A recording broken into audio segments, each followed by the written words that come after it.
Okay, so let's talk about transit. You got some kind of update. You had a conversation with the MTO about micro transit on demand. We did, yeah. It was actually a good conversation. You're right, and I didn't really know what microtransit was, so I was intrigued by the conversation when I got the invite. But we had a teleconference with the Ministry of Transportation, and the Minister of Infrastructure, and so we had a good conversation about the need in Lindsay and the Kawartha Lakes for some Go Transit to link us to Peterborough. To the GTA through the 115 and 35. There's a park and ride there. We need to be able to link our residents to access to other areas, and not just for appointments, but for work as well. We have some businesses in Kawartha Lakes that are struggling to find employees.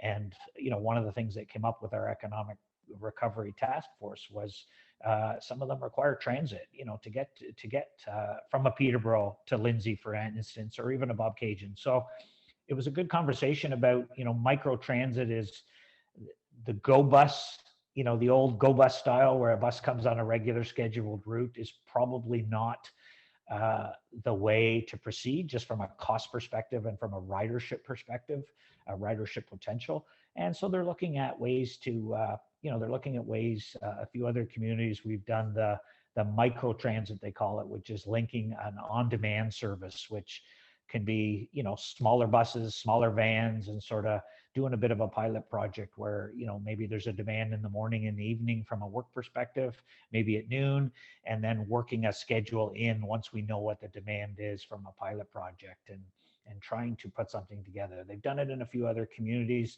I think it's a great idea. We're certainly not looking to just cost a fortune to put a bus that's going to be 3/4 empty. But then what we would do from a local transit perspective is we would try to link our rural communities to Lindsay so that they can link into this overall micro transit system that can link to other areas. So stay tuned. It was a great conversation, and we've agreed to meet again and continue the conversation and go from there. So